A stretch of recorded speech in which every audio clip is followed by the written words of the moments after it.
I think the biggest challenge that we face with regard to the Copenhagen Summit, and frankly all of these attempts, these multinational and multilateral attempts to produce a consensus and to produce change, is that there are very, very, very powerful forces, primarily corporate forces, that control most of the fossil fuel resources in the world, as opposed to nations that control them.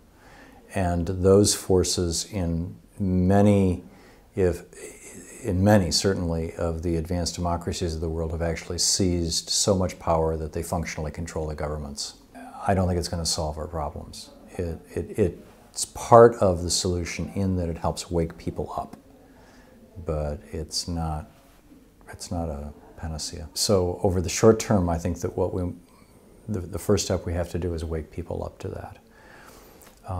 There have historically been, among human societies, two worldviews that have been at the foundation of both cultures and religions.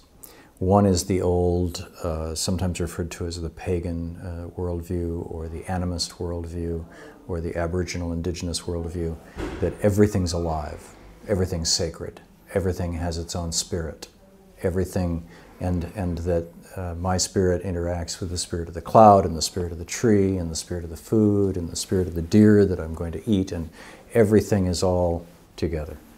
And then over the last 5 centuries, primarily, as a result of, although it goes all the way actually back 3,000 years to Aristotle, we have the atomistic worldview that Aristotle brought us, and René Descartes, the Cartesian worldview, and Sir Francis Bacon and the scientific method, that stopped asking why do things work and started asking how do things work.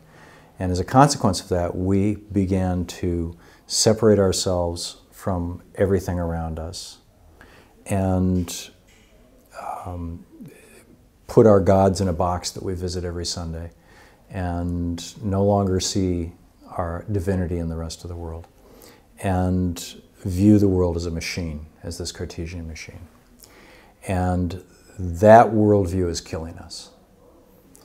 And so both over the long term, there are 100,000 technological changes that need to be made and microcultural changes that need to be made. But over the short term, the biggest change that needs to be made is in how we think. We need to figure out a way. And it's happening in some religions, it's happening in some cultures, it's happening in some countries, it's happening in some places. We need to figure out a way to integrate an understanding of the planet as a whole living organism.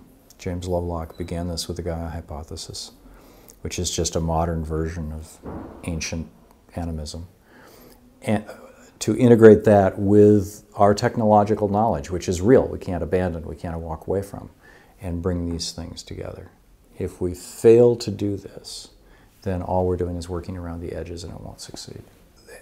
There's a long history in the world of cultures that have, as a consequence of disaster or coming that close to disaster, have figured out how to reinvent their cultures, their religions, their institutions, and even their technologies in ways that are sustainable and practical. That's the good news. The bad news is there have also been cultures that hit the end of their biosphere and died off. And the difference between then and now is that all of those were local.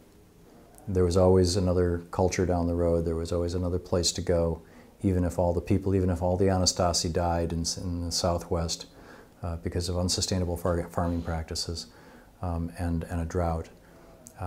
There was still another tribe up the road that would carry on the DNA of humanity. We're no longer facing a local crisis, we're now facing a global crisis. And so we don't have the margin of error that other cultures have had.